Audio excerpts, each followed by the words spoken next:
What is going on, everyone? This is Drew Code Sports Talk, and I am your host, Andrew Wright. And I believe in his bedroom is my co-host, Cody Johnson. Cody. What's going on, everybody? It's 2 weeks in a row. We're back. So I think this might be a regular thing again, but we'll see. Anyways, welcome to the show, you guys. We have don't count a pretty your full chickens episode before they hatch, buddy. Yeah, that's why I said we'll see. But anyways, it's glad to be. I'm glad to be back. I'm glad that Drew's back, and we have a pretty full episode for you guys. We're talking Raiders, of course. We're going to dive in a little bit to the Giants, kind of go off of that topic a little bit that we had last week, and then fantasy football is on the horizon. It is literally, I think, for most people, probably already started or at least 10 days away, and so we're going to have a couple of fun questions regarding fantasy football. So that's what we got going on tonight. But before we get going, though, don't forget to subscribe to the podcast. Follow us on YouTube. Follow us on all the podcast platforms that you guys listen regularly on. And then also on social media. All that stuff is linked down below. So without further ado, let's get started. Drew, how's your first week back at school, man? It's been okay. There's a lot of... I'm not going to go into the details, but there's a lot of chaotic things that are going on at the school right now. So I think everyone's a little uneasy, and it's nothing. It's not nothing like necessarily bad. It's just right now leadership is kind of in up in the air, I guess, is the best way to describe it. I don't want to go into detail. Yeah, we're in transition. Yeah, that's probably the best way. So, it's not something that I can necessarily talk about a lot, but yeah, it's just crazy at work, and the kids obviously are feeding off of it. So, that's always added to the fuel. But overall, it actually has been not too bad. It's just not as kumbaya as it was, last year or whatever. But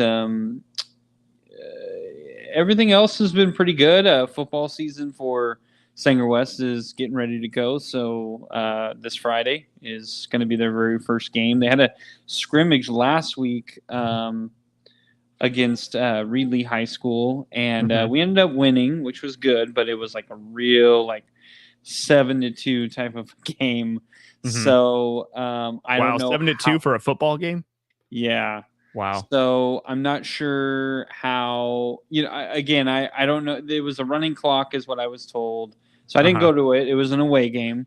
So I was told it was a running clock. I don't know how many snaps the starters got. I don't know if they kind of benched them after a while. I wasn't told all that. So it's kind of a hit or miss thing, but they ended up winning, which is good. So that's a good start. But we're going to be playing Mission Oak this week, who is the defending D2 or D3 state champions. I don't remember, but this is a good school. So this is going to be a very, very big test this year, and I'll probably go into this, Cody, as we've been kind of talking about. Probably going to do a Sanger West sports podcast. It may not be too long, but at least just kind of going over everything. I think the offense this year for Sanger West is actually going to be a lot better. You have a second-year starter in the quarterback. And then we're going to have a very shifty running back. There's another running back who played last year as well. He's a little bit stronger. And then there's another guy who's coming in from the JV team who really bulked up this year. So we're going to have a really, a three-headed beast. And the guy who is usually our starter, his name's DeRay. I'm sure he's already gotten scouts. He's getting looked at a lot. He's very good. His hands need to get a little bit better, but he's going to be more of the receiving back, and they can put him out in wide receiver every now and then. So he's kind of a utility guy. And then I think the receivers have a real good connection with the quarterback, and so yeah. So I think the offense will be good. I'm curious to see what the defense is going to be like. We lost a lot of big time starters, specifically in the linebacker position. We lost 2 seniors and one who's Elpidio Gomez, who I said his name probably so much during football season all last year.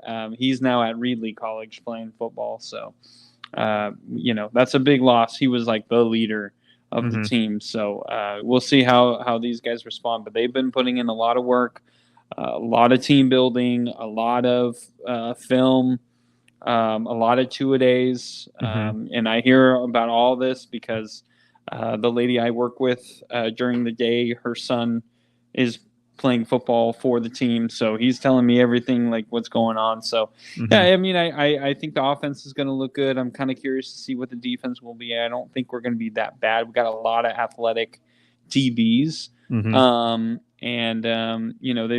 they've only gotten stronger and faster. So we'll see what happens. But I know one of the DBs is also playing basketball this year, and he's been coming to a lot of the practices already. And so, yeah, he's been telling me what's been going on over there too. So, yeah, it'll be an interesting year, that's for sure.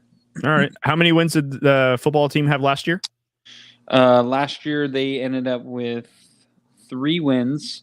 We did make the playoffs because we had a really tough schedule. Our division, we have no business being in that division, and unfortunately, we're in that division again this year, but next year we won't. But every other sport at Sanger West has already switched divisions, so football just got screwed this year. Okay. They're still in that division, but I do think, like I said, I think the offense is going to be a little bit better in high school. That's a big step forward. So, how many wins do you forecast that they'll win this season?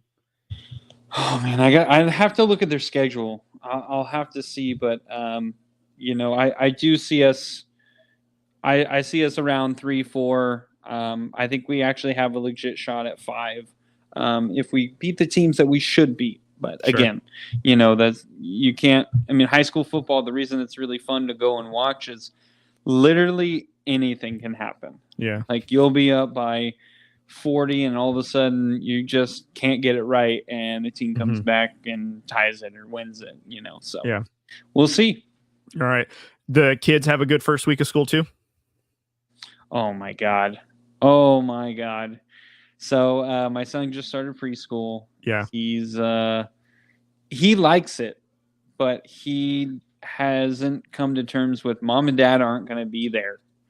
So he gets a little upset when we drop him off. But other than that, like we tell him, we're like, hey, how was school? And he's lights up. Oh, it was good, Dad. It was good. Okay, what did you do? Oh, we learned about numbers. Oh, okay, where did you count to? We went 1, 2. So yeah, he'll just tell me all that, which is great. Nadia is thriving. I mean, she's planning on going. She wants to try out for the volleyball team, which is actually going to be next week. Okay. She's going to play soccer this year with my son. Okay. She's told us that she's thinking about she might want to try out for softball, which we're like, fingers crossed, but we're not going to pressure. But she's kind of excited that now she's at the 5th grade level where she can try out for all these sports and do whatever. So we're like, try as many as you want. We'll be there.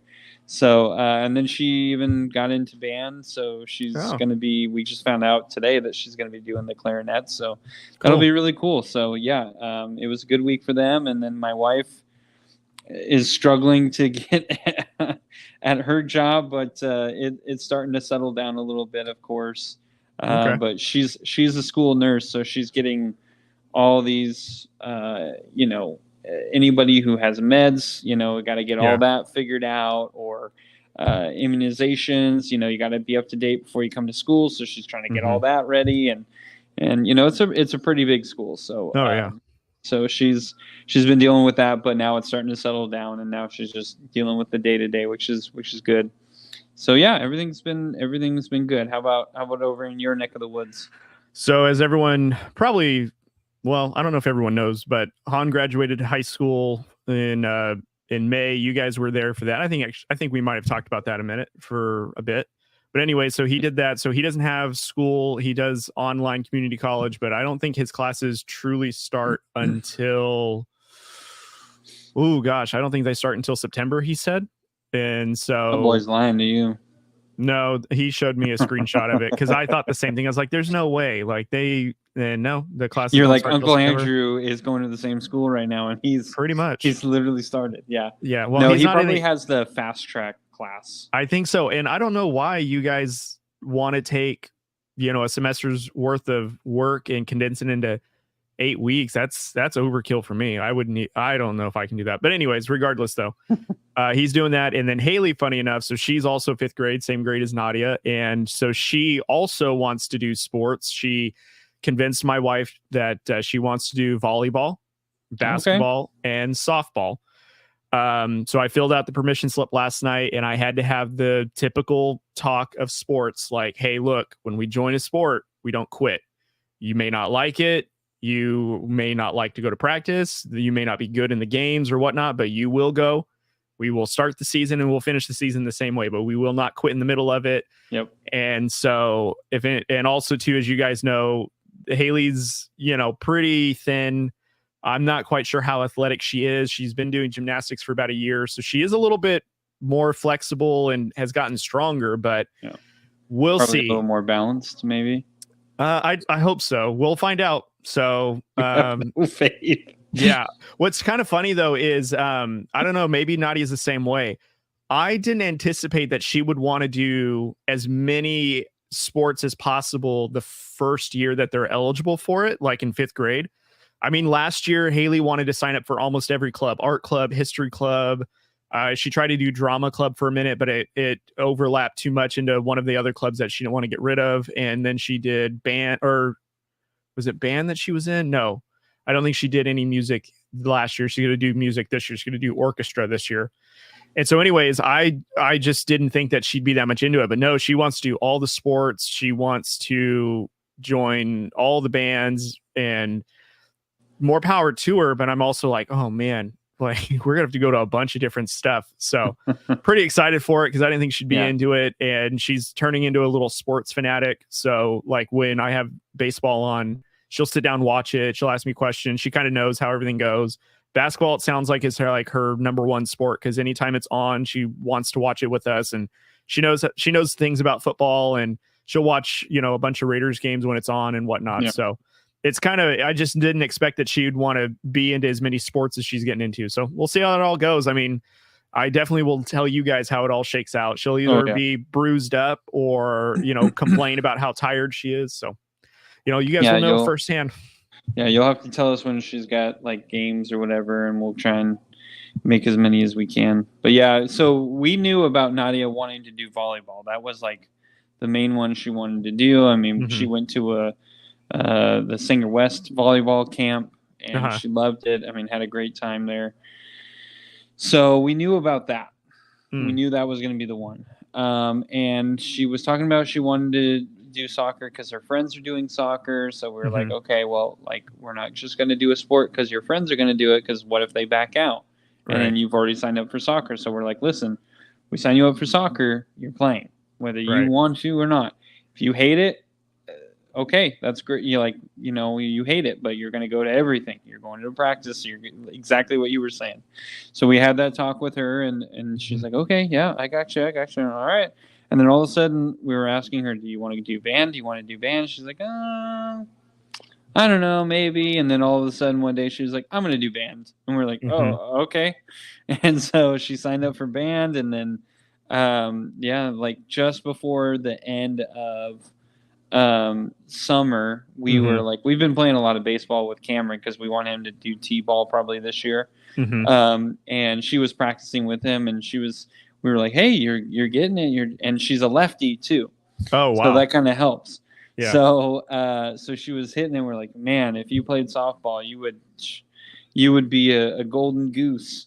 And she's so like towards the end, she was like, I think I might want to try softball. And she's like, but I don't know. I haven't decided yet. So we're like, shoot, if you just try it, we'll be cool with it. So we'll see what happens. But yeah, she's like all of a sudden just wanting to try all the sports, and I'm happy. I'm really glad that she wants to, because we told her, listen, find a sport. If you like multiple sports, great. If you like one sport, great. But the rule that we have in our house is, if you're going to be in our house, you at least have to have one activity that you do outside of school. Sure. And sports is the best way to do that. So yeah, it's pretty cool. I'm pretty excited for it. Whenever she has a game or Cam does anything, please let us know. We'd love to go and embarrass the stuff out of them. And funny thing though, and I think you'll get a kick out of this.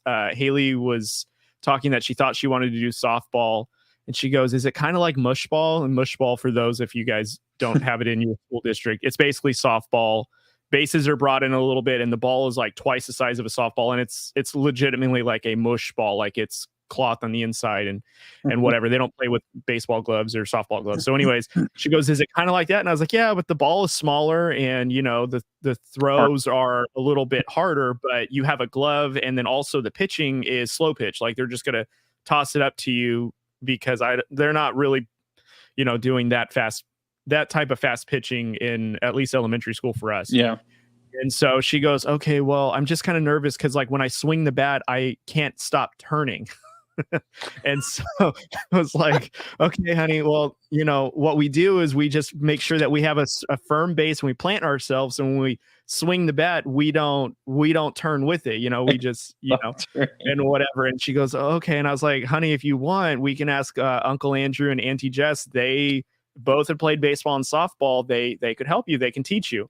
And so she's like, "Okay." And I kind of want her to get into softball because I would like to have a person to throw to, because when Han was doing baseball, him and I would throw and play catch all the time. Now that he's older, he's kind of not into it anymore. I mean, he might if I asked him to, but to have Haley do it, I think would be kind of cool. But then I have those fears of like, she doesn't have her glove up and she gets caught in the head, so that would be my only concern. But we'll see. I mean, we have a whole almost a full school year to figure this out. So yeah, I know. Hey, if she plays softball and Nadia plays softball, shoot, we can train them together. We'll take the show on the road. My brother-in-law Diego, he'd be like, "Hey, let me go hit with you guys." He would love it. So, and I know I could get my father-in-law too. He'd be like, "Oh yeah, we got to teach her quick." Oh yeah. So yeah. We get a lot of people out there. All right, we've talked enough about ourselves. Let's talk about what no one came here for. And that is talking about the professional sports in the world. Stuff that we know we're experts on, of course. Oh, if you guys man, don't know. that we know more about. Yeah. I mean, I don't know. I'm waiting for the Raiders or San Francisco Giants to call me any day now. You know what? I don't know why they don't ask for my expertise. I feel like it's worth at least a $2 million contract, but we'll keep working at it. Yeah, we'll just keep doing this until they call. we might be waiting a while. All right. So Cody, let's start with some baseball first, because I think yes, football is coming up, but I do think that baseball is still pretty relevant, and specifically the wild card race is still very intense. And actually a lot of the races for the divisions are pretty intense as well. Like the AL West, I mean, Houston and Seattle are separated by 4.5 games. Cleveland and Minnesota are separated by 2.5 games. The Yankees and Orioles are tied for first place right now in the AL East. And then the Red Sox are quite a bit behind, but still in the hunt at 7 games back. Milwaukee has a pretty good stronghold for the NL Central. The NL East, Philadelphia has a 6-game lead over Atlanta. But Atlanta right now is on a 3-game win streak. Philadelphia on a 2-game lose streak. And then you have the NL West, where the Dodgers are only 3 games above San Diego, and Arizona's 3.5 games. And I would count the Giants out of the NL West about right now, because it's about 10.5, and that's a pretty steep hill to climb. But they are still relevant because of the wild card. So there's a lot that's going on in the baseball world. And we had, what was it, last week or 2 weeks ago? God, it feels like forever. Was it last week? that we had an episode? I don't remember, Cody. It was last week. Really it was tough. last week. Funny enough. Back in my day, I could remember things. So, we were talking about, do the Giants have a chance to make the NL wild card? And although statistically, yes, they do, that wasn't necessarily the question. The question is, do we think they're going to make it? And right now, they're 4 games out. That means Atlanta has the 3rd wild card spot, and then the New York Mets are 2.5 games behind Atlanta, and then the Giants. And so, what's funny about this to me is the divisions and how incredibly hard it's going to be for. Right now, the Padres are the number 1 wild card. Arizona's number 2. Then you have Atlanta at 3, and then the New York Mets and the Giants are 4 and 5, and then the Cubs are like kind of there too, and St. Louis and even Cincinnati. Pittsburgh is starting to kind of fall behind pretty well, but like the top 5 teams in the NL wildcard race are NL West and NL East, and they all have to play each other still. So this is going to be an intense race. And let me tell you, the Dodgers, the Phillies, the Padres, the Diamondbacks, the Braves, the Mets, the Giants, they don't want to see each other in the playoffs. You just don't want to see a division rival in the playoffs. You don't. Yeah. It's a bad. It's almost like a bad omen that's going on, because this team knows you so much better than any other team.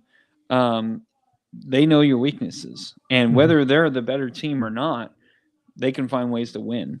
And so this is what's scary, and this is why, I'm still going to hold out hope. I do think the Giants still have a really good fighting chance, because they're starting to – the pitching is pitching really well. Right now the offense is kind of lackluster, and we're kind of relying on the home run ball. But I think once the offense starts getting a couple of hits here and there, and the pitching can stay consistent how it is, we just need like another month. The Giants have a really good chance. And if I'm looking at all these pitching rotations, I like the Giants rotation more than the Mets right now. I know a lot of people would probably argue with me, but I think the Giants rotation is better than the Braves. I think the Giants rotation is better than the Diamondbacks for sure. And I think the Padres, they have a really good rotation. So I don't think the Giants are going to overcome them, but I do still like the Giants' chances. I know it's still very tough, and it's going to be a steep hill to climb. But listen, right now we're playing the White Sox, and we're up 3-1 as we're recording this right now. Now, this is the schedule that they have. Now they got to play Seattle at Seattle. Then they play Milwaukee. Those are 2 tough teams. But then you got Miami. Then you have Arizona at home, where you can make up ground. If you win that series, you don't have to sweep, even though that would be fantastic. But you can make up a lot of ground on Arizona in that series. Then you have San Diego, another one you can make up ground on. But then you have Milwaukee, San Diego, Baltimore, Kansas City, Arizona, St. Louis. That's a really, really, really tough schedule after the Chicago White Sox. That's a very hard schedule. Yes. But if you can find wins against Arizona, San Diego, you don't even have to win the series against Milwaukee, the 2 series that you play in Milwaukee. You could lose both of those series. That's okay. But you got to make up ground when you play Arizona, San Diego, and then Arizona again and San Diego again. So they don't play the Dodgers again, which is absolutely wild. Usually the Giants and Dodgers play at the very end. So that's good. You don't see the Dodgers anymore. You're not going to get Colorados. You're not getting those anymore. It's Arizona and San Diego, and then Milwaukee, who, like I said, they have a pretty good lead. So you could sneak a couple of wins against Milwaukee, because Milwaukee kind of has a really strong hold on that NL Central. And then Baltimore, they're in a tight race, so they're going to fight you hard. Kansas City's in a tight race as well. They're going to fight you hard. And then St. Louis, they're going to fight you hard as well. But Miami is another one. If you win that series, that can help. Seattle, you win that series, that can help. So there's winnable things here, and I understand it is tough, but at the same time, this is something that you can make up a lot of ground, and you can put yourself in a really good position. Yeah, I mean, so here's what's tough. There's about, 30-something games to go. We would need the Giants to essentially win more than half of that. I'd say we'd have to have them win 20-plus games between now and the end of the season. And, I know that we, like you mentioned, that there's series that we have coming up with the Diamondbacks, the Padres, the Royals, Marlins, Brewers, all these teams. I kind of feel like that we need to at least win every series. And what's tough is you got teams that we're going against even on the back half that are locked into playoff spots and are getting hot at the right time before the AL or before the NLDSs are starting. And that's what I think what I'm concerned with is, do we have enough reliable hitting to keep up with some of these teams? Because the Brewers are a team that can put runs up really fast. Cardinals, even though that they're kind of a lackluster team, they're someone where a lineup, you got to respect them. The Braves, they're also fighting for a wild card. They're actually ahead of us. They would hold the 3 spot, like what you mentioned. So they have a lot to play for, a lot of urgency. That's a talented lineup, even though that they're cursed with injuries. I mean, we have an opportunity to take over, but we would need, unfortunately, further catastrophic stuff to happen to them. And I feel like they're getting healthier slightly, but is it enough for them to go deep into the playoffs? I don't know. Mariners are also playing for a wild card, so they've got something to play for in the AL. So that's another thing that the Giants have to worry about. So I like that our pitching is coming up. It's kind of nice to see that it's forming. Robbie Ray, threw 9 strikeouts today, only gave up 1. They're holding off the White Sox right now. But this is, I think, what I'm concerned with is a team like the White Sox, the Giants should be able to put away. I know it's majors. You're playing against professionals. It's harder to do that than to say it. But, the games that we should win, what I'm seeing is that we're just not. We're giving them an opportunity. Like, we swept the Reds, which is great. We swept the Nationals.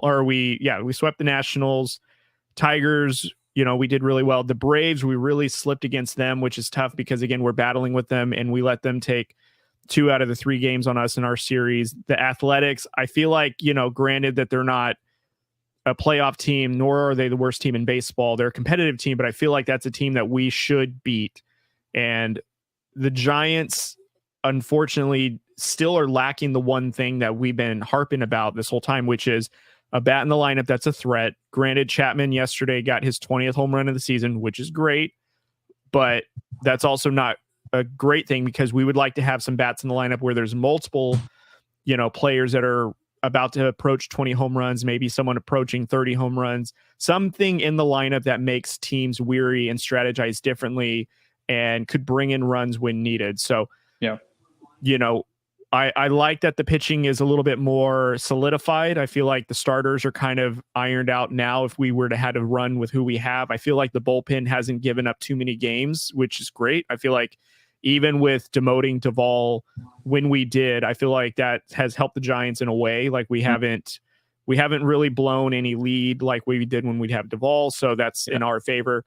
But, and then Snell last night, I think he went another 100+ pitching, which is like his 3rd outing in a row doing that. So he's coming into form and he's looking great.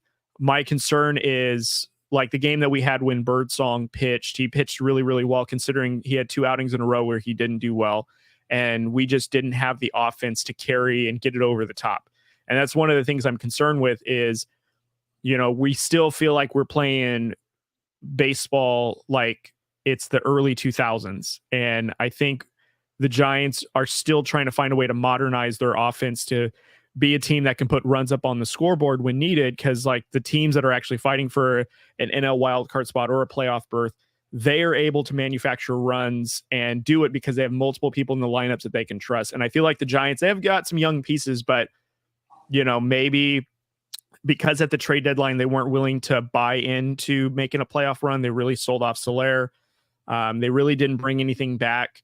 Mark Canna, I guess that's an okay pickup, but he's not really making that much of a difference. So it's not Solaire power. No. So I would say, I think maybe, unfortunately, we're a season away from maybe being a contender or at least a playoff threat. But, I still don't see any sort of lane for the Giants to really get into the wild card. We would have to not only get on a hot streak, but we would have to have the Diamondbacks or the Braves to get cold and fall off. And I don't see that happening. I see them turning on the gas, and I feel like that they're now making a bigger push. And in my opinion, it feels like there's a greater sense of urgency amongst the three teams. I feel like the Diamondbacks and the Braves show them, more urgency than the Giants to make a push. I feel like the Giants team, and I bet Farhan's would deny this, but I can't imagine that Farhan's is hoping that they get in the playoffs. I think that they are in a position where they're not quite good enough. Maybe they might. And then now, again, his job is saved for an offseason because, we're right around 500. We're almost there, but we were almost there last season and almost there the season before. And we were a playoff team 3 seasons ago, and now we have not come close to that. And we're no longer competitive with the Dodgers anymore, not even so much with the Padres. And, you pointed out at the end of the schedule, we're not even playing the Dodgers to close out the season. And to me, obviously, I keep talking about this on the show where, from a marketing and advertising perspective, the big ticket is no longer the Giants and the Dodgers because the Giants aren't competitive. It's the Padres and the Dodgers because they are now matched for power. And ironically enough, the Padres are in a position where if everything kind of goes the same trajectory it's going for both Padres and Dodgers, Padres might overtake the Dodgers for the NL West, which you wouldn't have talked about a month ago. And now here we are. So, and that's just, look at these two teams. You have a team that lost Soto that is pushing for an NL West division. And then you have a team that brought on Ohtani, and then you have the Giants that really haven't done anything. We signed Matt Chapman, who's helped out a lot. We signed Blake Snell, but we're still just not a team that can get over the top. And, I'd like to see Farhan's get a little bit more aggressive and actually put some money behind a roster like what these other teams are doing. So I would not like to be the 4th place team in our division, because literally, and I'll be upset. I'll turn this desk over if the Rockies next season are better than the Giants. That would really upset me as a Giants fan. But I'll tell you, it's not going to happen.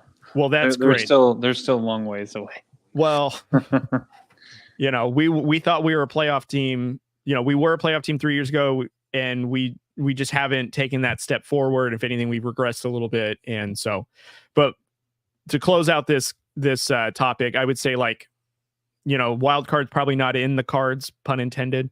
And we probably got a season to go before we're probably relative in the NL. And, we'll see. I think we just need more offense, which is ironic because I feel like we've had some exciting offense this season. It's just hasn't been consistent. So the reason it gives me hope is I was looking at all the schedules. The Mets and Braves have a pretty tough schedule.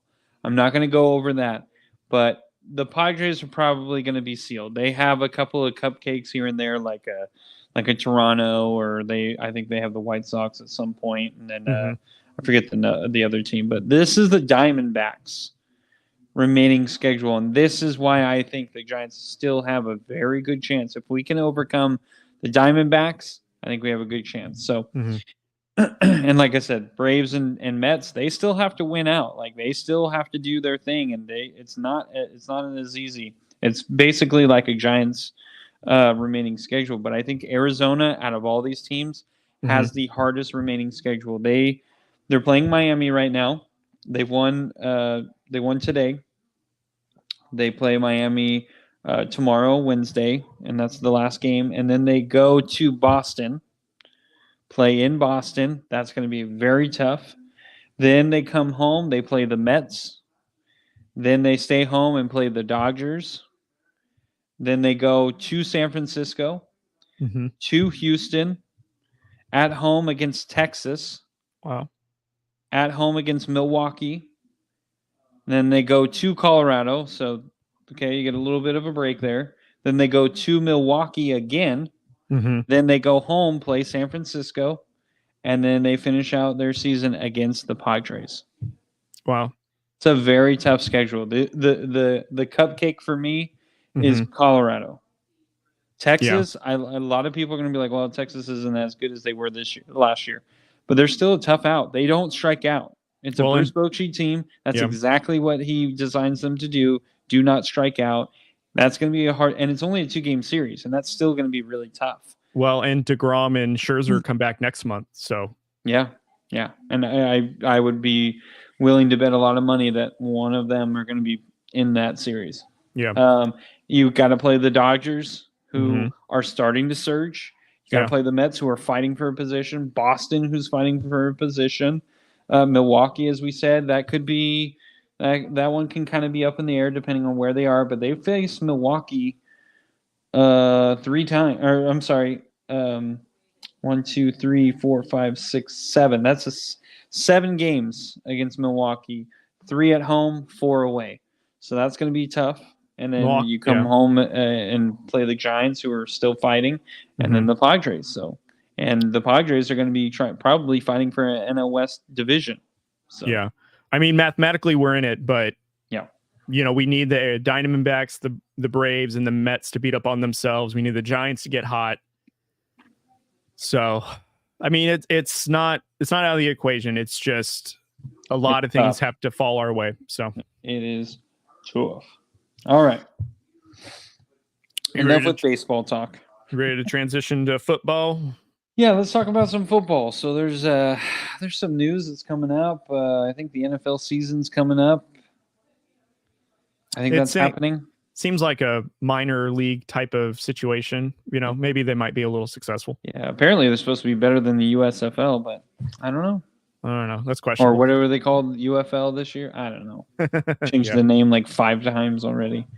No, but you know what? Shout out to Adrian Martinez, who was the MVP of that league, who won the championship. That kid is from the Valley. He came from Clovis West. Oh, right on. Yeah. I didn't know that. So, fun fact there. And I think he got signed by the Eagles. He got signed by an NFL team. I'm pretty sure it was the Eagles. Well, that's cool. Because I remember I was like, shoot, it's a good situation. Yeah, no kidding. We'll see. Anyway, all right, Cody. Well, a lot of news, and if this is your first time listening to the show, Cody and I are big Raider fans, so a lot of the talk will be Raiders, but we also will talk about everything else that's going on. But right now, there is some big news with the Raiders. Antonio Pierce has announced his quarterback 1 for week 1, which has become a big deal. Like, you name that quarterback, he's the quarterback for the rest of the season. And it's like, okay, right. Literally just named him for week 1. Well, let's back off a little bit. Yeah. But anyway, Gardner Minshew was named the starter for week 1 for the I almost said Oakland, the Las Vegas Raiders. So do you think this was the right move by Antonio Pierce? So I remember before the start of training camp when we signed Gardner Minshew, I think I was in the camp of Aiden O'Connell. I thought, he did pretty well towards the latter half of the season when he played that, I think he earned the starting role, and then they brought in Gardner Minshew to compete for it. But seeing them both in the preseason, I got to say Gardner Minshew is definitely the right choice. I do think that he brings a lot of experience at the quarterback position, which does, I think, help this offense today, and especially the start of the season. I do kind of hope, though, that AP does give Gardner Minshew a little bit of some slack on the leash. I don't want him to yank him after 2 bad starts. I kind of want Gardner Minshew to go through the struggles and then, get a chance to get out of it. I don't want to get into a season where we're playing the quarterback carousel where it's, or is it O'Connell this week? Is it Minshew the next week? I do think that Gardner Minshew, given the opportunity, given the time, he can be a productive quarterback for us. And, we do have some really comparable weapons, Devontae Adams, Jacoby Myers, Trey Tucker looks like he's going to be an absolute game changer for us, which is great. The rookie Brock Bowers and second-year tight end Michael Mayer.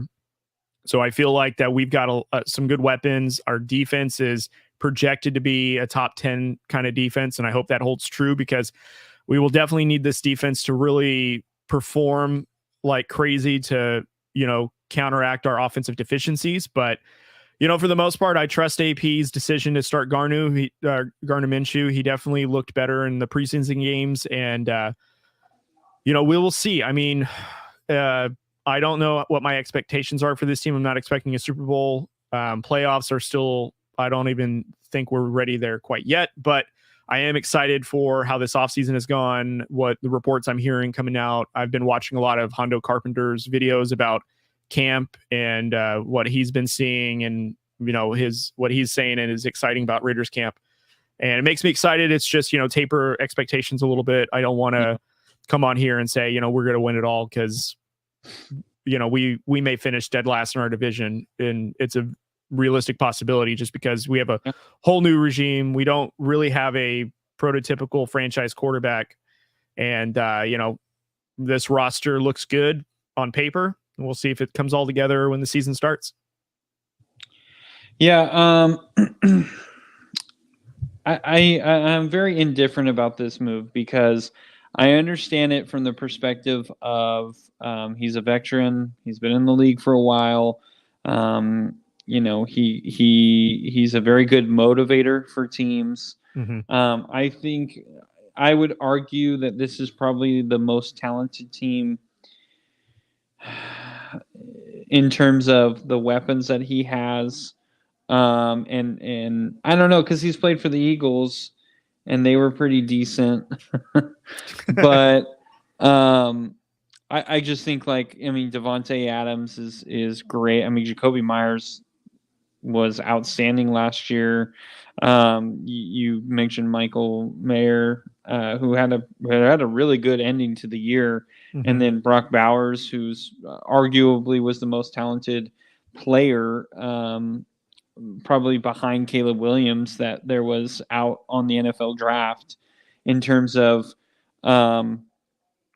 what he can do athletically and just everything you're looking for in that particular position. I think he was he was the best player on the board, and that's literally what the Raiders said. He was the best player available. We grabbed him. That was it. There was no rhyme or reason to it other than he's the best player that we thought was on the board. We snagged him. So, he's very talented. I think Zamir White is going to actually have a pretty decent year. He's bulked up a lot. And he looks like good. And then you have I'm blanking. Oh, Alexander Madison, who's been a great backup over the years. He kind of had a trouble season last year, but that Vikings team really had a struggle season last year. So I think this is a very talented team, but in the grand scheme of things, I mean, O'Connell kind of has half of a year under Antonio Pierce's belt. And so it kind of is a little like, what happened? And I've watched a few of both. Listen, I watched the Cowboys game with the Raiders, and neither quarterback wowed me. Aiden O'Connell did the Aiden O'Connell thing. Dink and dunk. That's what he's comfortable with. That's what he's always going to do. And then every now and then he gets a little bit more confident, thinks he can fit it in a tight window, throws a pick. Gardner Minshew, he wants to prove that he belongs. So he steps back, drops back really far, throws a deep pass. I mean, he kind of underthrew Trey Tucker. Luckily, Tucker beat his man. So, he was kind of able to slow down, catch the ball. And it's a tough throw. I'm not going to kill the guy over it. But then, he starts getting confident. And then he starts throwing these absolute ducks, and you're just like, dude, like, you need to calm down. Like, it's okay to go with the check down every now and then. So both of these quarterbacks are flawed. And I know people are going to be sick and tired of me saying this, but I'm going to say it again. This is why we had said on this show for many, many episodes, this is why we did not want to get rid of Derek Carr. Yeah. This is what you are left with. If you weren't guaranteed to get Caleb Williams or one of the top 3 quarterbacks, I would even argue the top 5 quarterbacks, there was no reason to get rid of Derek Carr. And this is another reason why Josh McDaniels has no business being a head coach. Because there was another story that came out where Dave Ziegler had a trade in place to get the number 2 overall pick to get CJ Stroud. And that's who they wanted. That's who Ziegler wanted. He had a trade in place. It was ready to go. Had to get the okay from McDaniels. McDaniels said, no, veto. I don't want him.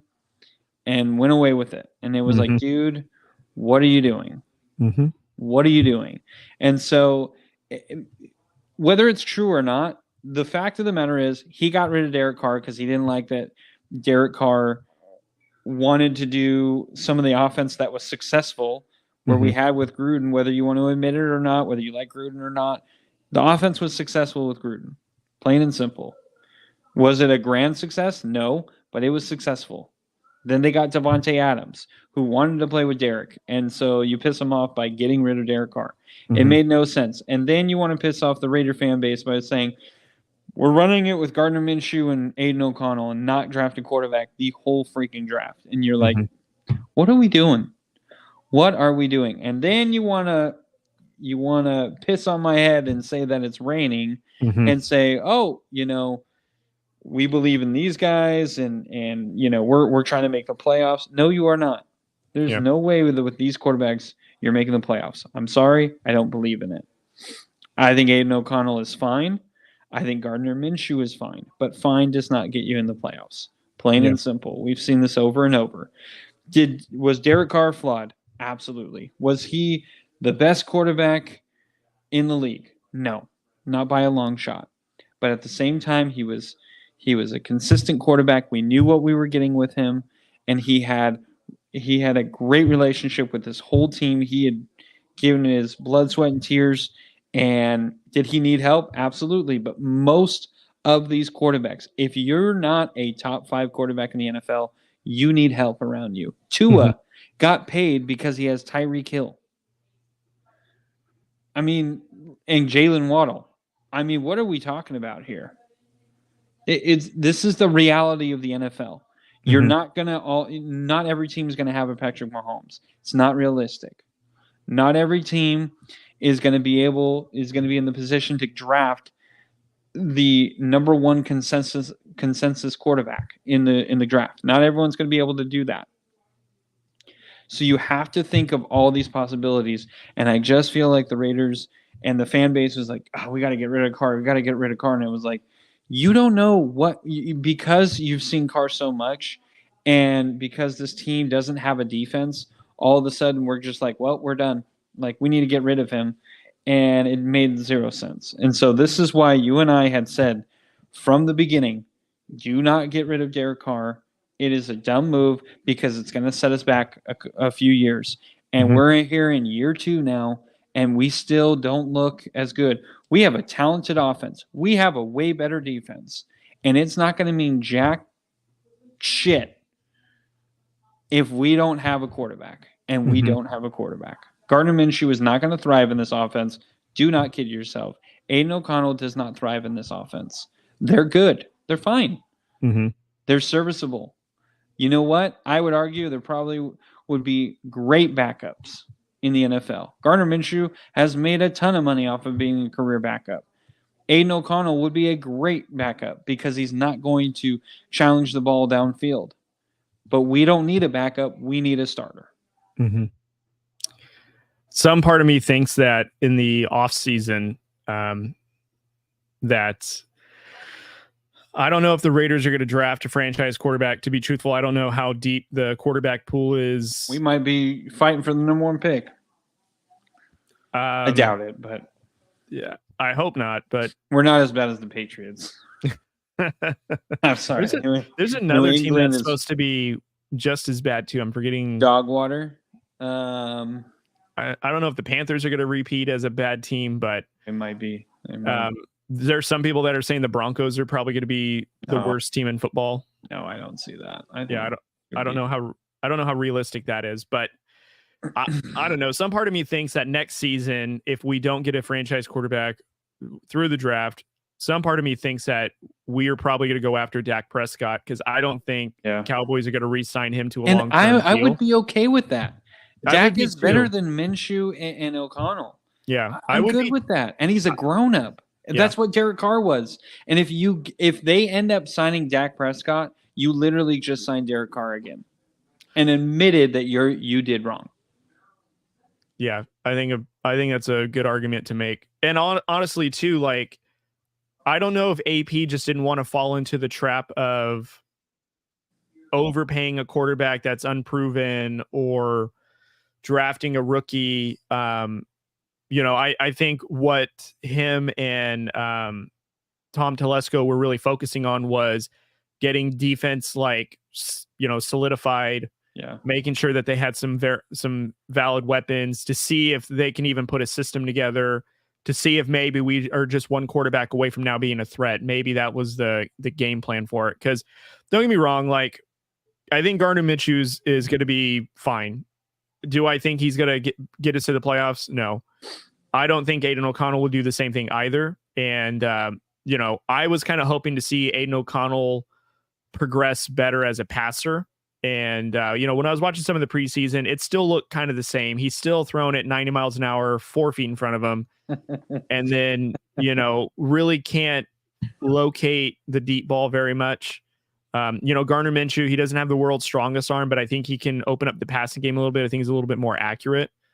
I think he's more agile too. And I honestly do think that was a big key on why he gets the starting position over O'Connell. Yeah, because O'Connell is a typical pocket passer, and Minshew is a little more. I'll run when I need to, and I think they're just like, listen, he gives us the best chance. Like, if a play breaks down, he can get us, a few yards here and there. Yeah. And don't get me wrong, like when he played for Jacksonville, I think he played. I can't remember if he played as a rookie or a second-year QB.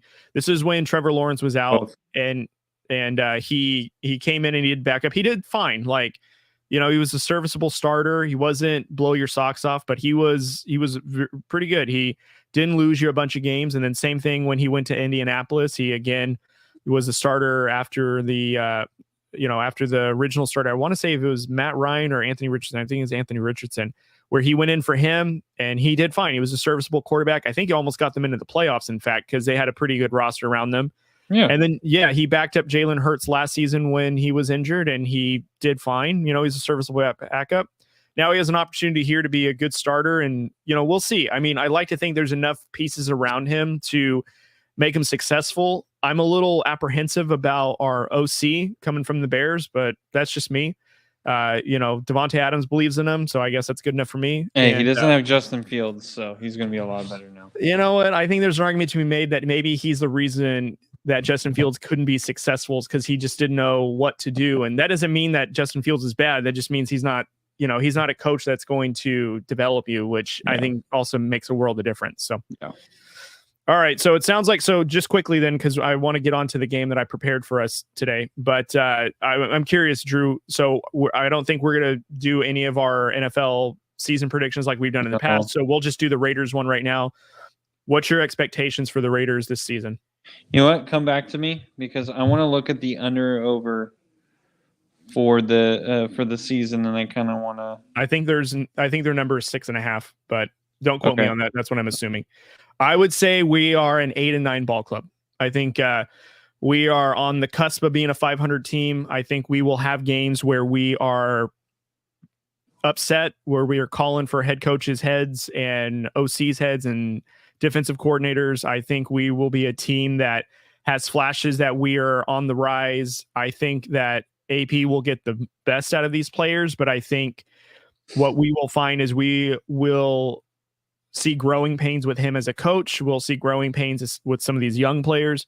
And I told you on Polo, I think that Jack Jones is a potential, all-pro type of cornerback. I think he's that talented, and he showed flashes of that when we got him from the Patriots. And, again, Hondo Carpenter, he's been raving about how athletic he is, how he's making these insane plays on the ball. He showed flashes of his athletic ability and his ability to track the ball in the preseason. So I really look to him to be a really good, cornerback next to Nate Hobbs and, some of the other DBs that we'll have on the team. So I'd like to think that this defense is going to do really well for us. But I think overall, us as a team, I think we are on if I had to set our expectations to the floor, I'd say our floor is about 6-11, I would say.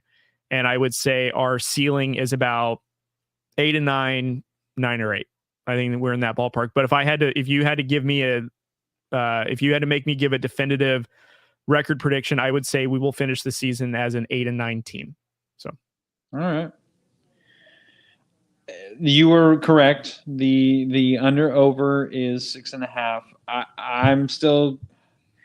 It's hard because we've improved everywhere else. The quarterback position is where we haven't. And to be frank, as much as I love Antonio Pierce, we don't really know how he's going to be as a head coach. And you can argue, listen, the schedule, or he did really good when he stepped in, and I'm not going to argue that. But it wasn't his team that he wanted. This is kind of his first year where he kind of, okay, this is the guys I want, these are the guys I don't want type thing. So we'll see how that goes. And so it's kind of the unknown still. The 6.5, and looking at the schedule is pretty hard. I would probably bet the under, and I feel better about doing that than going over. I think we're a 6-win team. I think that's safe to say. We could sneak a win against Kansas City. We could sneak a win against the Chargers. We could surprisingly probably sweep the Broncos. I think that's a possibility as well, even though I do think the Broncos are going to be better for some reason. Well, not for some reason. I know the reason. When we play the Broncos, when we play the Chargers, when we play the Chiefs, it doesn't matter what our record is. We always play them tough. Yeah. And so it's just, rivalry stuff. So, you can sneak some wins, but if I'm going to bet my life on it, I would rather go the under, and I feel better about that because, Atlanta, we're facing Atlanta. They could sneak. I mean, Kirk Cousins, and if he's not playing, and if it's Michael Penix, then I would like that better. I think we would have a better shot. We also face who was the other team I was thinking? We face Baltimore. I mean, I don't see us winning that game at all. Lamar Jackson is just so unbelievably talented. Although our defense is better, I just don't see that. Carolina, I think that's a win for us. Cleveland, I think that's a win for us. Pittsburgh, in Vegas, I think that's a win for us because the offensive line looks absolutely putrid. We play the Rams. I think that's a loss, guaranteed. Cincinnati, I think that's a loss. Miami, loss. I'm just looking at the games against non-division rival Tampa Bay. At Tampa Bay, I think that's a loss. I already said Atlanta. Jacksonville in Vegas. I think that one could go either way, but that one's tough. That one's really tough. At New Orleans, I would actually say I think that's a loss. But, hey, we might get a win. We could rattle Carr, and then, of course, there's going to be people coming on here going, you wanted Carr, and look at what we did to him, and blah, blah, blah. I just see that happening. So I'm actually going to give that Raiders win. What week is that Saints game? Week 17 at the Superdome, December 29th. Oh, no, you don't know about the Raiders' grand master plan. This was all over Twitter. So what we're going to do is before the trade deadline is trade for Derek Carr back. And then this will be a double revenge game for Derek Carr. So, no, that's not going to happen, folks. Although he would probably do it. I think Derek would do it. But I think the Saints team will actually be pretty decent as well. But we'll see. Anyway. We'll see. Oh, man, I had one other thing I wanted to... Oh, here's the thing about Antonio Pierce. I think that we should find a little bit of encouragement with. This is going to be his first season. We should make sure that there's going to be struggles, like I mentioned, growing pains. Yeah. However, here are some head coaches that have been really successful that were former players, now coaches. Dan Campbell and Mike Vrabel. They both got their teams to the playoffs, and they've done really well. They've gotten their best out of the team. Mike Vrabel, you can argue, didn't get a fair shake in Tennessee. I feel like they let him go a little bit, but his guys still wanted to play for him. I feel like there was just some things that could work out, and now he's not on there anymore. That's fine. But Mike Vrabel was known as a guy that got the best out of his players, and Dan Campbell, look at where Dan Campbell is right now with the Lions. They are arguably a NFC favorite to represent, in the Super Bowl, which is crazy considering, Dan Campbell took the Detroit Lions to their first playoff game, first playoff win. And, maybe a couple of plays that you can argue that they would have been playing for the opportunity to go to the Super Bowl or be in the Super Bowl. And I feel like that they're a team that is on the doorstep, and, that's a former player coach. And I remember you and I even came on here and we used to joke about biting kneecaps because that was what his press conference was. And look at what he's done with his team. And I feel like AP is a coach that could be in the same realm. The way that he carries and talks himself carries the lore of the old school Raiders and toughness and hard work and determination, being violent and coming to work every day. I feel like that's building blocks for success. So I just want to say a little bit of tapered expectations for the first season, but I do trust that AP is the coach for the job because he's been there before, and I feel like he can galvanize this team. It's just this roster right now, it's some growing pains.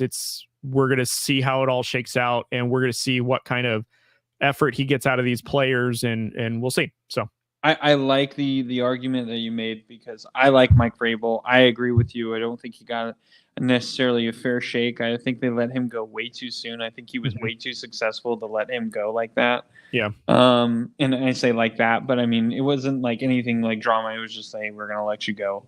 And then, Dan Campbell, former player. I mean, the guy everyone wants to play for him.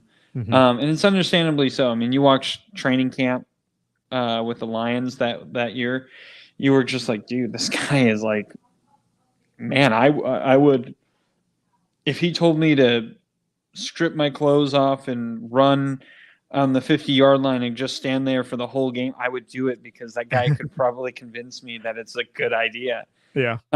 So yeah, like I'm with you on that. My argument for that is, who are their quarterbacks?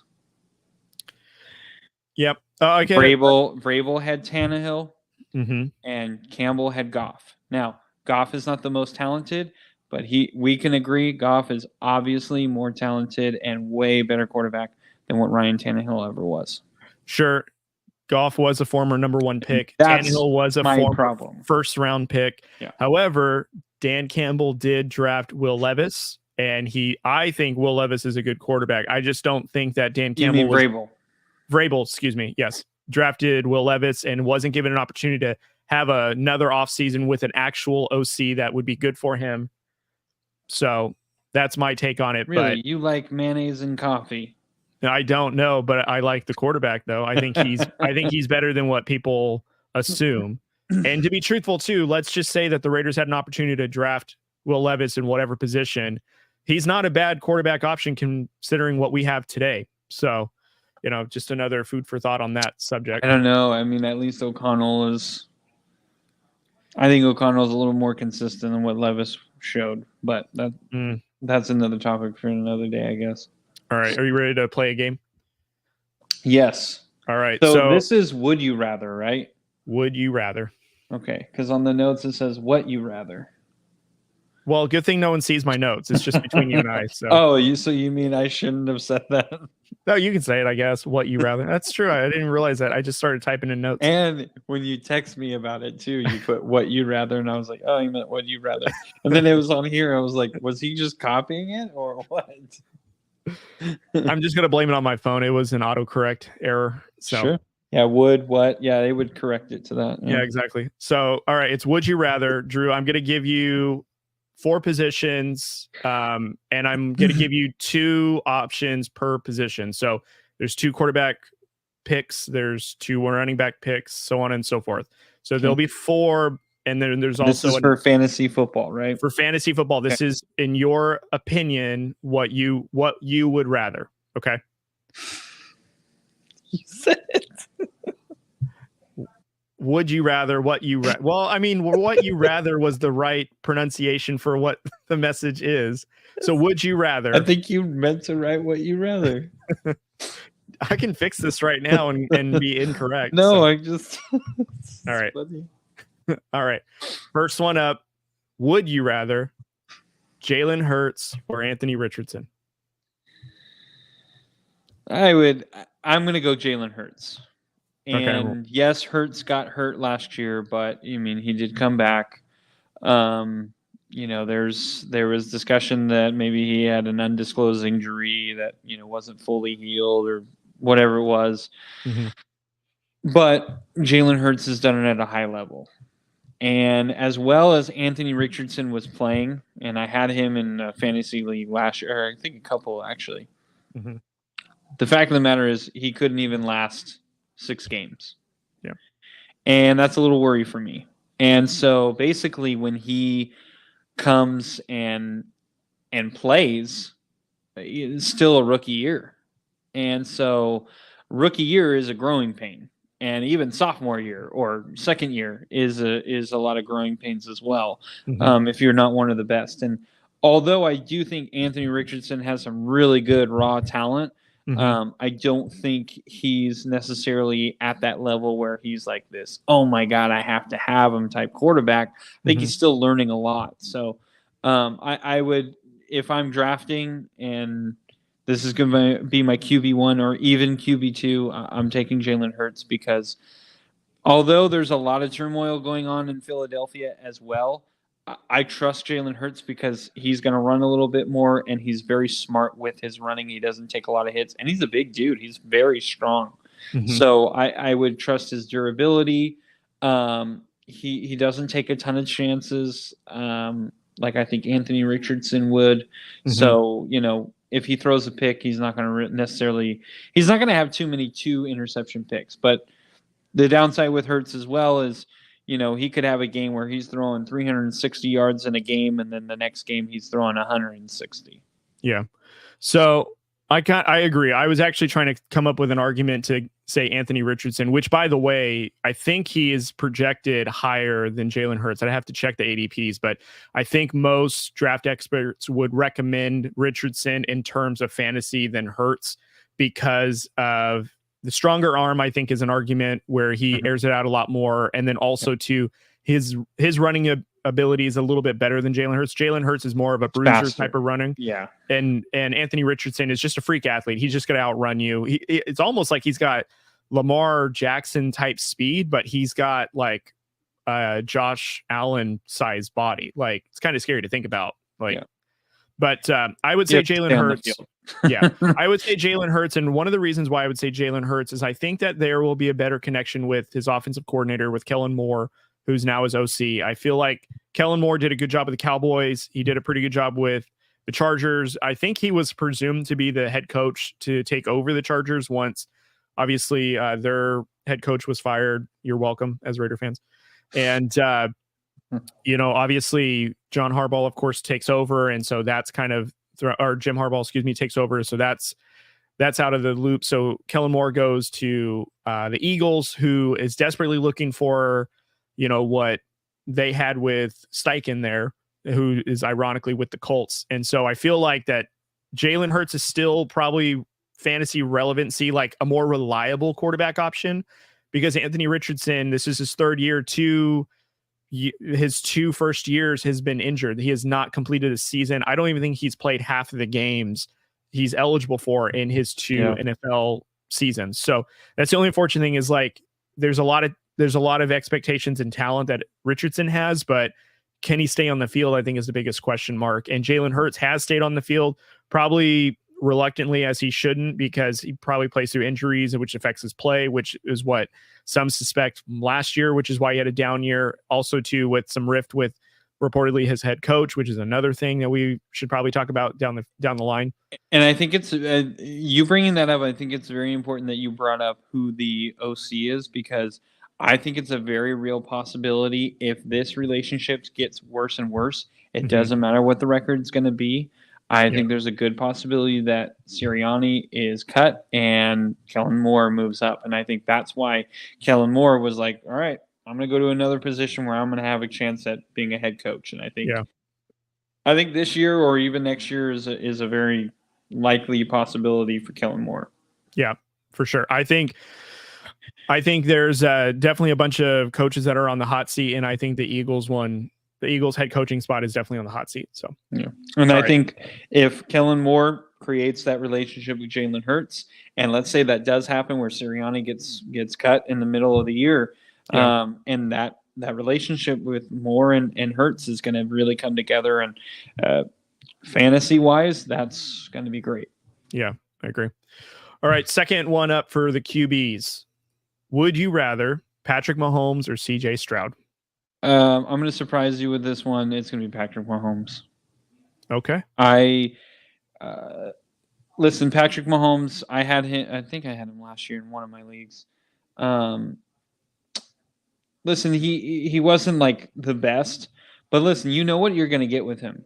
You know he's going to have these games where he's going to struggle a little bit, and he's going to be at like 250 passing yards and maybe 2 touchdowns.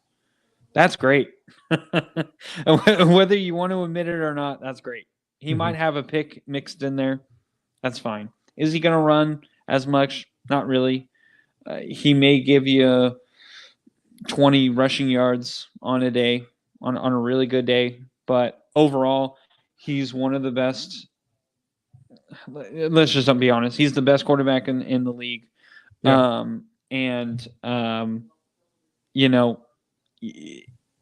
Consistency for me in fantasy football trumps everything.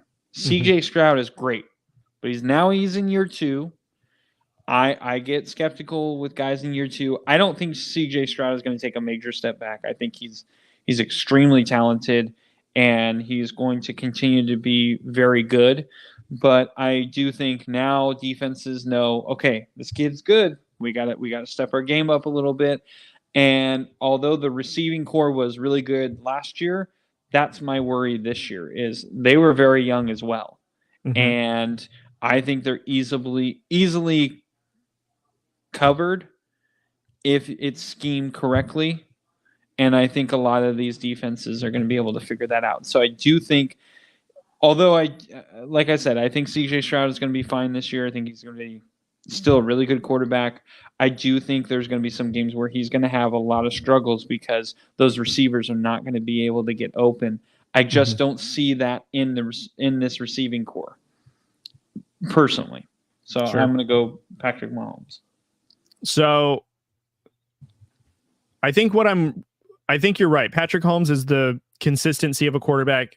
In terms of fantasy relevance, he's probably like a middle tier quarterback in terms of points, not on the field. Of course, we're not talking about that. But, even towards the end of last season, he was coming alive and, you were seeing those multi-touchdown games and reaping the benefits of that towards the end of the year when they were really making that playoff push and getting that number 1 seed in the AFC, or at least the number 2 seed in the AFC. And, there's no doubt that Patrick Mahomes is a solid quarterback in literally year after year after year after year. You can count on Patrick Mahomes to throw a bunch of yards, make plays, get it to an open receiver, rush, do all the things that he needs to do.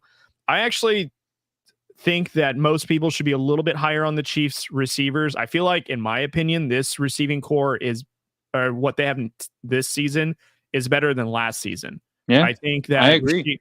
I think that Rashid Rice this as being his second year receivers usually have a pretty good leap. And I feel like him having a full year in an Andy Reid offense is great. I feel like Travis Kelce will be a lot more productive in the early part of the season rather than when he came alive towards the end of the season. Because I think a lot of people could understand that Travis Kelce, like if you drafted him in round 1 or 2, he didn't live up to the production of his ADP, but he was still serviceable towards the end of the season. And I feel like Xavier Worthy, which by the way is a Valley kid, is actually going to be like a really good weapon for them because he can stretch the field. And also, too, the Chiefs signed Hollywood Brown. Like, he's an underrated receiver. I think he's hurt right now, isn't he? Sure, but I mean, when he comes back, that's another weapon for them. And, Rashid Rice being the number 1 outright, boom. And then you have some of these speedsters that kind of revolt in the offense. You really just need Rashid Rice to be your outside receiver, Travis Kelce to line up, as your tight end or another outside receiver. And then you have your speedsters around, because really like what these offense has revolved around is a lot of quick passes because a lot of teams are trying to rush Patrick Mahomes. They're trying to take away down the field stuff. And they're really giving like 10 to 7 yards or 7 to 10 yards. They're kind of giving that depth to Patrick Mahomes. And now that you have receivers that can get open on their routes a little bit faster, lets him get the ball out. So I actually feel like that this receiving core is more talented and it'll actually be more productive than last season, because last season we can all agree was a struggle fest for the Chiefs for the first 10 weeks of the season. But I say all that to say, I think CJ Stroud in terms of fantasy is the play here, because you got Nico Collins, you have Tank Dell, you have Stephon Diggs, Joe Mixon, Dalton Schultz, an offensive line that is stout, not including the defense that can get the ball back. I agree, like once you have a season where there's film on you, like, you know, defenses can prepare for you. But I think Stroud, and there was a great, like, I think it was a podcast where Stroud was on with Micah Parsons, where you can just see CJ Stroud just showing his intelligence on reading the field and the plays, and how he was talking with Micah. You can just see that this quarterback, CJ Stroud, is just extremely intelligent for his age. And he just seems a lot more advanced than some of his predecessors with him.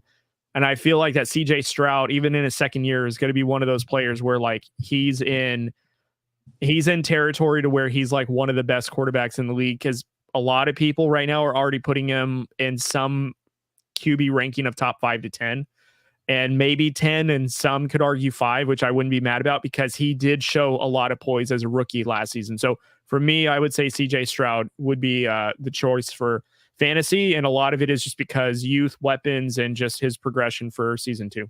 So I would probably argue that you're probably more right on CJ Stroud than I am. I'm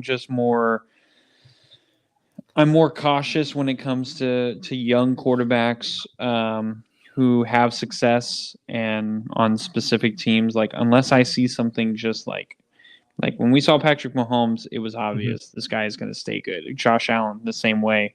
With CJ Stroud, I think it's pretty obvious, but I think there are some questions to me. Like I was saying, like the receiving core, the offensive line, we'll see. You know, those are my questions, and it's not necessarily him. It's just what's around him. And so that's really my biggest question. So it's not that I hate CJ Stroud or I think he's going to be great or not great. Like I said, I really think the kid is great, but if it was between those two and I was going to draft one of those two, I would go Mahomes, because I know what I'm getting. Sure. Versus Stroud, I have questions. I respect it. All right, so moving on to the running back spot. Would you rather Bijan Robinson or Breece Hall? Bijan Robinson. I don't like Breece Hall because he's another guy who's injury prone. I know both guys got injured last year, but Breece Hall is behind a awful offensive line. You can say the same for Robinson, but we saw what Robinson could do behind a bad offensive line, and we saw what Hall could do against a bad offensive line, and Hall basically really didn't play last year. Robinson did. And not only was he great in the passing game, but he was great in the running game. And we were complaining all year long to Atlanta, why are you not playing Bijan more? Why is Robinson not in there more? And I think with Breece Hall, I think he'll be a nice change for Aaron Rodgers and all that. But I've just already seen more from Bijan Robinson.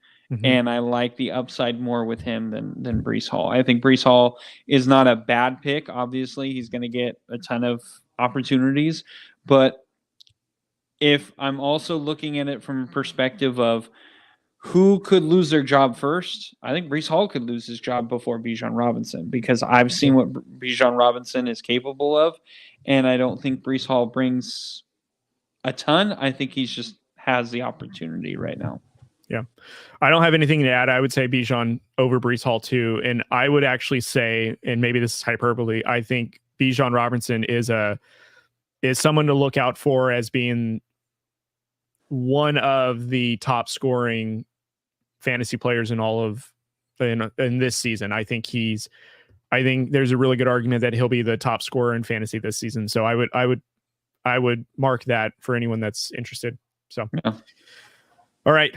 Second running back position. Would you rather Saquon Barkley or Alvin Kamara? Saquon Barkley. Alvin really showed that he's over the years. I mean, let's be honest. He took majority of the catches from Drew Brees, and now Derek Carr, and at times, who's the freaking tight end? Taysom Hill. I mean, at times Jameis Winston. I mean, he was the offense. And last year, I felt like we really saw all of that just really weighing on him. He looks a little bit slower. He's not as shifty anymore. Barkley is injury prone, but also Tamara is as well. And if we're being honest, Jalen Hurts needs a good running game, and Saquon Barkley is that. He's a good running back. And at this point, I have to look at, okay, if I'm going to take, let's say these guys get hurt week 10, which guy am I going to be happier with? Like, they're out for the rest of the year. Which guy am I going to be happier with towards the end? And I think it's going to be Saquon Barkley. I think the offensive line is better in Philadelphia. I think Jalen Hurts, I think we can argue at least, is going to be better than Derek Carr. I think the receiving core around Philadelphia is better than New Orleans, even though I do think New Orleans is slightly underrated in that perspective. But I think Saquon Barkley is not the focal point of the offense, and I actually think it's going to be great for him. He's going to get breaks. He's not going to be heavily relied on, and I actually don't think. I think if Saquon does get hurt, he'll be out maybe like a week or two, but I think he's going to have a pretty clean season this year.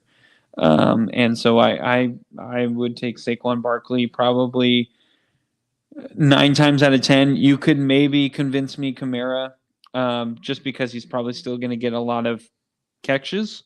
And if you're in a PPR, that's going to be great, but I think Barkley is going to get quite a bit as well.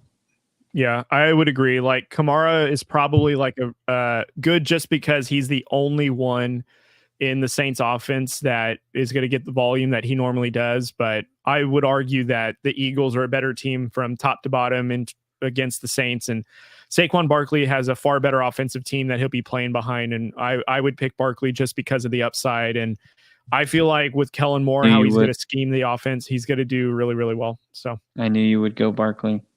You just can't quit Barkley. Hey, he won. I think I drafted him in your league, and he won me the championship. So, did he win you it, or was it someone else? Well, he was on my team when I beat you guys, so he helped. That's for sure. You win 1 year. Okay, great job. Okay, how many years did it take, sir? Doesn't matter. Actually, the year prior, I got dead last place, and then the following year, I won the championship. So let that be lessons to you kids. Listen to my advice. Never I'm a champion. I'm a champion. This guy right here. You are. Can't take that away from you. That's right. You never can. Okay, so receiver now. All right. Would you rather CeeDee Lamb or Tyreek Hill? Tyreek Hill. Wow, that was quick. Tyreek Hill. I love CeeDee Lamb. I think he's incredibly talented, but if it's between the two, I'm taking Hill 10 out of 10 times. And the reason is he literally is the offense for Miami. If he's not going, they are not going. And it also helps that you have Jalen Waddle on the other side. So you can't always double Tyreek Hill. And Tua is becoming more and more confident, and it just looks like he's more and more confident in Tyreek Hill. So fantasy-wise, I'm taking Tyreek Hill. If I'm looking for like a receiver for my actual team, okay, now we can have a discussion. Now CeeDee Lamb really comes into play. But when we're talking about fantasy, Tyreek Hill, I would probably bet the over in his touchdown receptions this year. Bet the over in his receiving yards this year and receptions. I mean, he's catching 100 balls, probably way over that. And he's going to have over 1,000 yards. I mean, I would take that to the bank. And then I think he's going to have at least 10 touchdowns receiving, to be honest. So the stat difference between CeeDee Lamb and Tyreek Hill is only by 50-yard difference. Tyreek Hill leads, and he only has a 1 touchdown difference. CeeDee Lamb, though, has 24 or 14 more receptions than Tyreek Hill.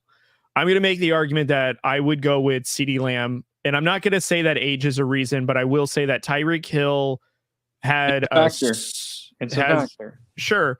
I will say, though, that CeeDee Lamb has some age on his side, but I would also say, too, that the team that he is with, and I'm going to play the NFC into this, too, is a weaker conference. And so the competition kind of just yields that he will have better stats, in my opinion. And honestly, too, I like Dak Prescott as a quarterback compared to Tua. I think Tua is a good quarterback. I'm not saying that he's bad, but I think I don't know, something about Dak that I trust a little bit more. And especially too, like even with the Cowboys the last few seasons, they have actually gotten to the wild card in the playoffs. And the Miami Dolphins, the last 2 seasons that they've had Hill, have kind of underperformed. Like you feel like that they should be better, and yet they kind of tail off. Now, I'm not saying that's Tyreek's responsibility or he's to blame for that, but I'm just saying that kind of plays into a part of like, I think that the teams that they go up against, it matters. I feel like that the longevity of the season that they have matters. And I think that CeeDee Lamb for this upcoming season is the one I would side with over Tyreek Hill. I feel like that they are probably even split amongst all categories. It's really just who would you rather. And I just think that CeeDee Lamb for me is someone that I would go for over Hill. Not that I don't think Tyreek Hill will still be super productive, but I just think that this season it would be CeeDee Lamb would be the receiver that you would want to go to if you had to choose between the two. That's just me. All right. Fair enough. All right. Second wide receiver. Would you rather Justin Jefferson or Amon St. Brown? I hate this question because I love both of these guys. Mm-hmm. I love both of these guys. I think I know who you would choose, though. Who do you think? I think you would go with St. Brown. Wow. You know me well. Yeah. I'm going to pick St. Brown on this one. And it's strictly just because of this year. Mm-hmm. And you know where I'm going to go with this. I just think that you love him because he's just a football player. He's not a diva. He plays. I don't think Justin Jefferson's really that big of a diva, but no, I don't mean it like in a negative way. I just mean that, in my opinion, if I'm in your shoes, and I do feel like that the reason why you pick St. Brown, and I'll let you finish your point, but it's just because that St. Brown just, for some reason, something about him just screams he is the epitome of what a receiver is, should be every single play. If anyone watched the receiver series, it just also solidified that he is just an ultimate football player. And in all the years that we've talked sports, one of the things that you always gravitate towards is a player that does their job excellent and they repeat it, and you can count on them. So, and by the way, you watched that show, didn't you? The receiver show? Yeah. Okay. The way that Dan Campbell talks about St. Brown, it's like no wonder St. Brown wanted Detroit to sign him. Like he was like, come on, guys, I got to stay with this guy. I just love that. I thought that was just like, out of all the coaches that were talking about the receivers, like Campbell could have just like sat there and talked about Amon-Ra St. Brown like all day and just gushing with like, this guy is great. He's the best. He's our offense. Like he loves Amon-Ra. Like he just loves him, man. So I love that. But yeah, I'm going to pick St. Brown, and here's why. First and foremost, the quarterback position. That I love Sam Darnold. I still think he's got a great arm, but man, does he throw some just stupid throws. I mean, he just absolutely throws some terrible interceptions. And then you have Jared Goff, who, he makes some boneheaded plays here and there, but as he's gotten older, he's gotten more confident in himself. And watching that show, the receiver show, Goff puts confidence in St. Brown. Like, dude, I know you're going to get it. Like, you're good. Like, don't worry about it. And the other thing is Amon-Ra St. Brown really reminds me of 3 receivers that I had watched a lot in my day. It was Anquan Bolden, Hines Ward, and Larry Fitzgerald. all three of those guys had great long careers. They were possession guys who Amon-Ra St. Brown is. They were guys who were not afraid to block. They took pride in it. Amon-Ra St. Brown takes pride in his blocking. Like, that is a big part of his game. And I don't think it's talked about enough. And he's also a guy who has always been underrated. He's not the biggest, tallest guy. He's a very strong kid, but he always is out there to prove to people that he is one of the best receivers in the game. I love Justin Jefferson. He's going to be thrown to a lot. I mean, Sam Darnold is not going to just not throw it to him. So yeah, let's not act like he's just never going to get a pass. I think Justin Jefferson is actually going to have a really good year still. Because they're going to be like, he can get he can catch it in double coverage, like no problem. So I think they're going to trust Justin Jefferson. But if I'm if I'm trying to win my league and it's between these two, I'm actually going to go St. Brown because I do think he's a possession receiver. Yes, he can get injured, but now with Justin Jefferson, he's gotten a couple of injuries now, and we found out those were his first ones. So that's why it took a little bit longer.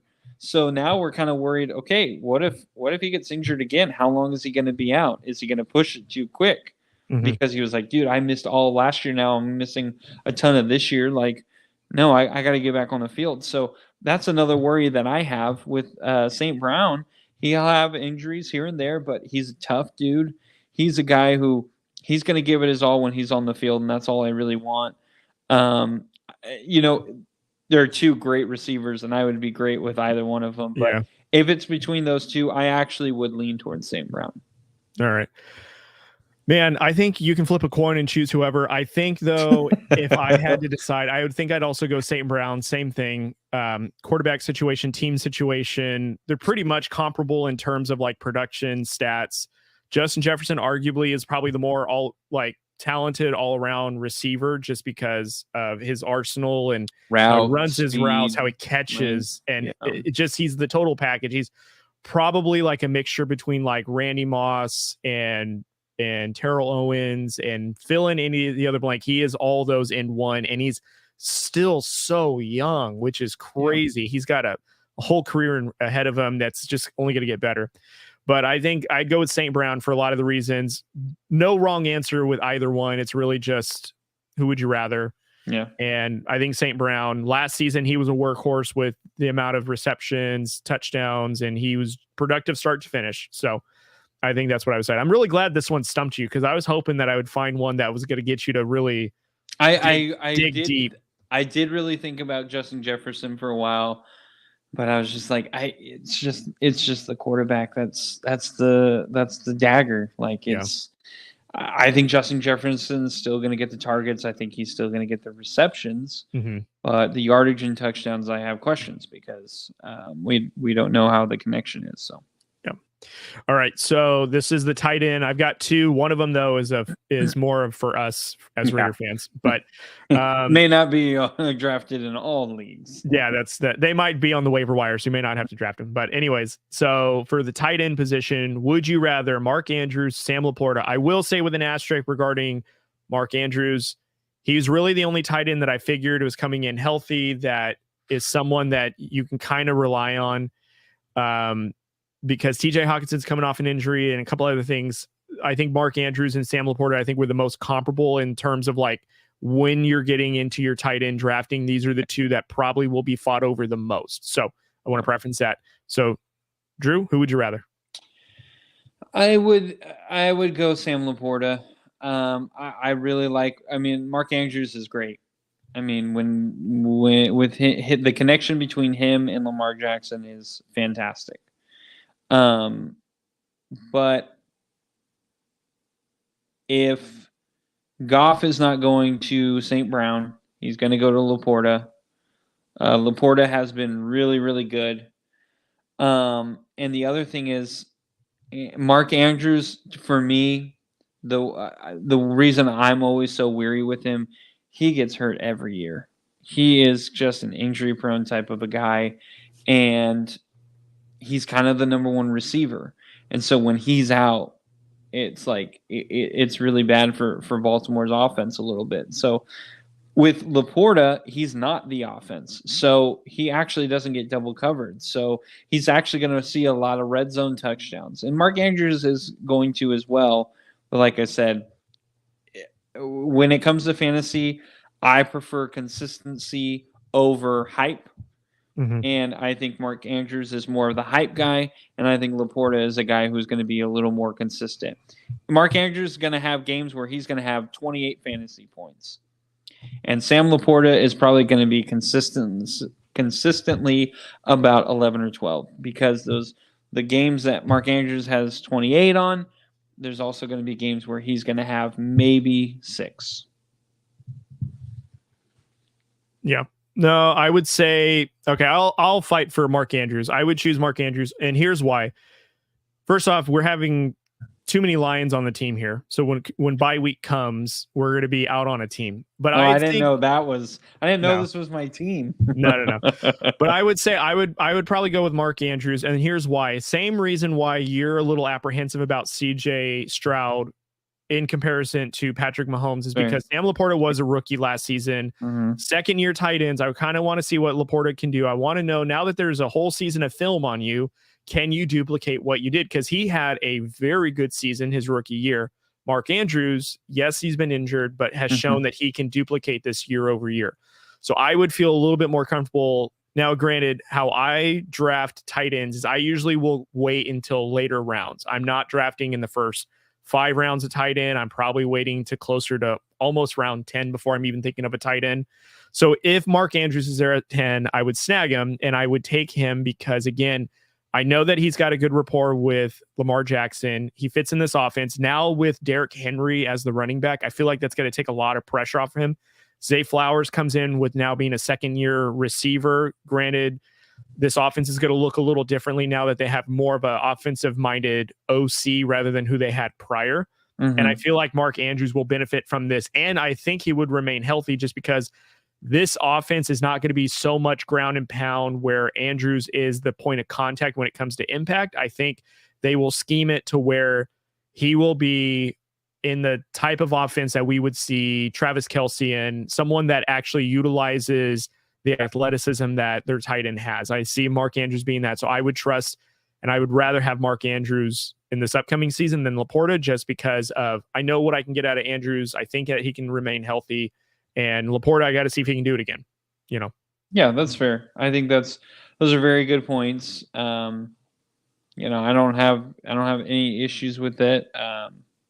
I just personally, LaPorta is a little safer to me that he's going to last the rest of the year versus Andrews. That's really my only hate towards Mark Andrews. I guess it's not even hate. I would take Mark Andrews, but if it's between those two, LaPorta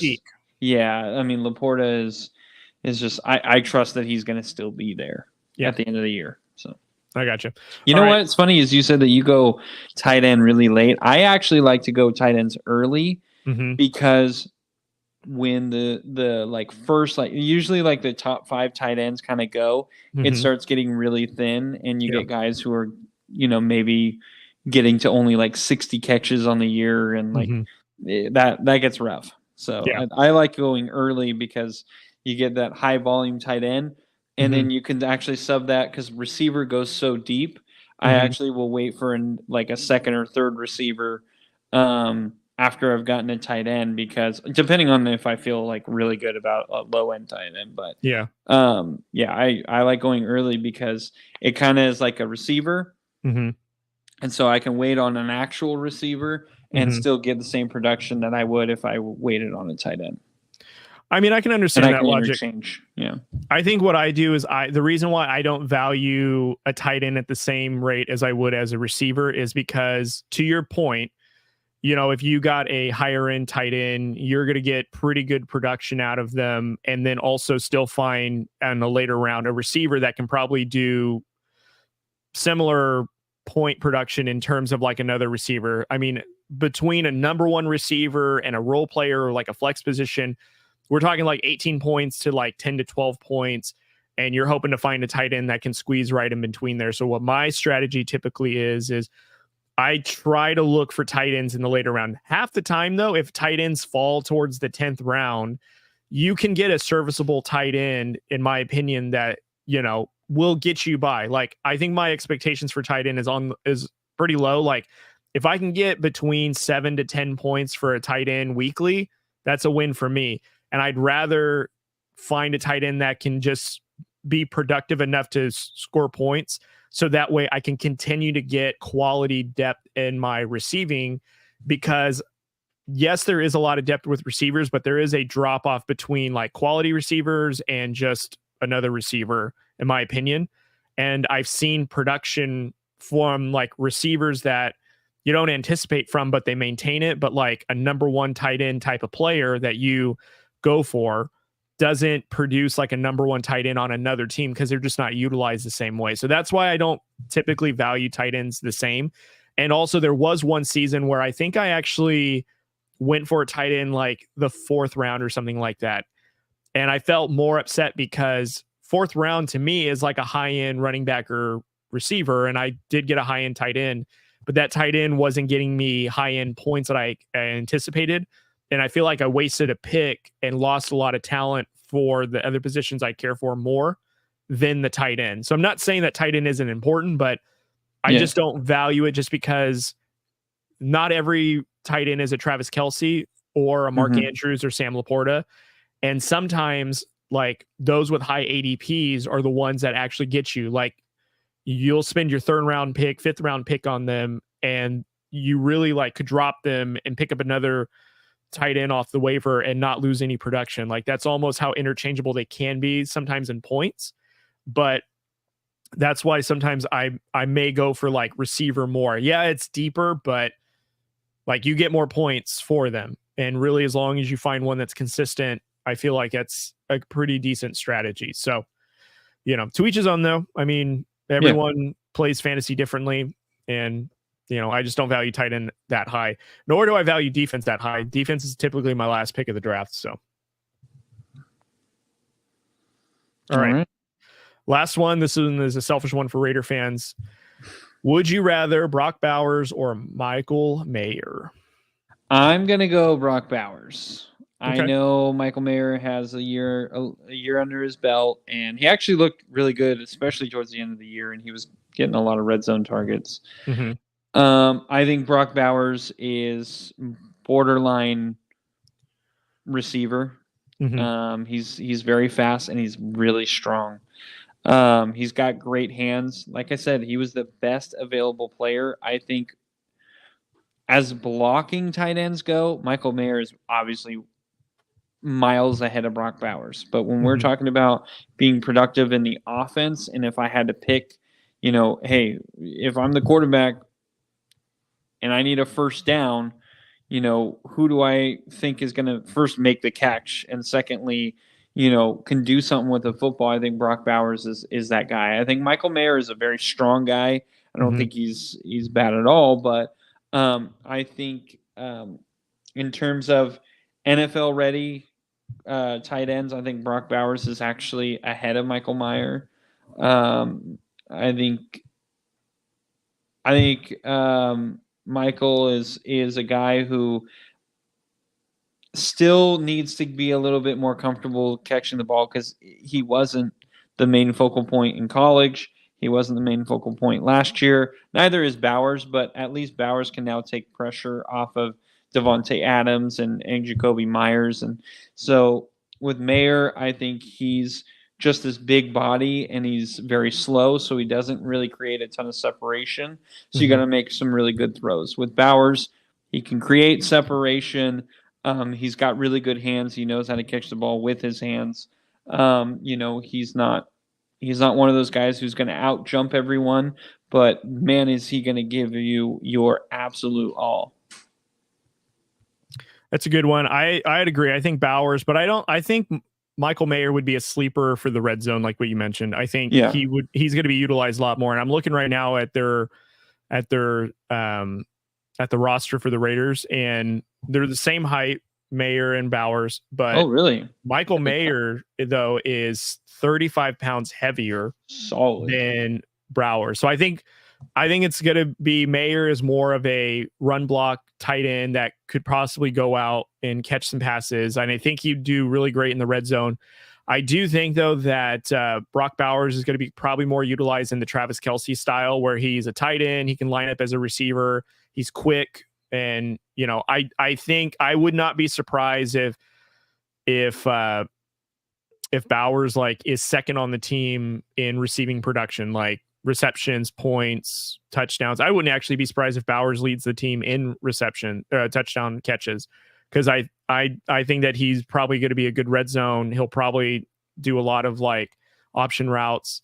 But I would say again, Mayer is a sleeper for red zone production. I think that's an underestimated thing that he brings to the table. And I would not be surprised if the Raiders really focus on a double tight end set and they're both super productive. So there was a time where the Raiders were mainly productive in the tight end spot and really receiver lacked for them, but they were flourishing in the tight end role. And I don't think that they're going to go back to that, but this is definitely a run heavy, pass, play action, run action option type of stuff with the two tight ends and how they are. So, but I think Bowers is the right answer in terms of overall fantasy production. So, yeah. All right. So I'm going to combine the last two into one, Drew, and this is just a solo answer. I don't need any context. You can just tell me and you can move on if you want to. So if you had the number one pick, who out of these four, who are you taking number one? McCaffrey, CeeDee Lamb, Tyreek Hill, or Breece Hall? I would go McCaffrey. I don't think there's that much to say. I mean, even if Ayuk is not on the offense, like that offense is still absolutely stacked. And so McCaffrey is the focal point, yet you can't load the box against the Niners. And you can't really double cover him. And he's just incredibly strong. He's incredibly fast. Arguably the best running back in the game. So I would go with Christian McCaffrey. I like that one. I'm going to plant a seed here. I would be careful with drafting McCaffrey because of the Madden curse and the 49ers injury history. Those are two things going against him. I would be careful. So I would say CeeDee Lamb or Hill. And review my first one, I would probably go with CeeDee Lamb. So, all right. That's it, sir. That's all we got. All right, take us home. All right. Well, thank you guys so much for joining us. We appreciate you listening. We have all of our partners in the link in the episode.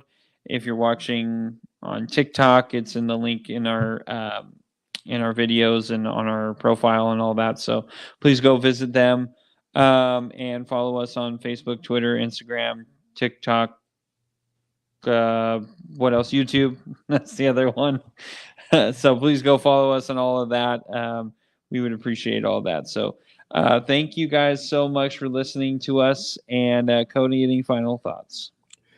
2 weeks in a row, man. It's great putting this streak together. So everyone happy drafting. If we don't get to talk to you guys by the time you guys do your leagues, we hope we gave you guys ample advice. And we'll catch you guys on the next one. And again, very thankful that you guys listened and stuck around. For Andrew's mother-in-law, Carmen, we hope this episode put you to sleep because apparently you go Mimi's listening to us. So thank you for your loyal listening. And I guess we're that boring for you to go to sleep. So good night. And thank you, everyone, for being a part of it. Catch you guys on the next episode. All right. Thank you.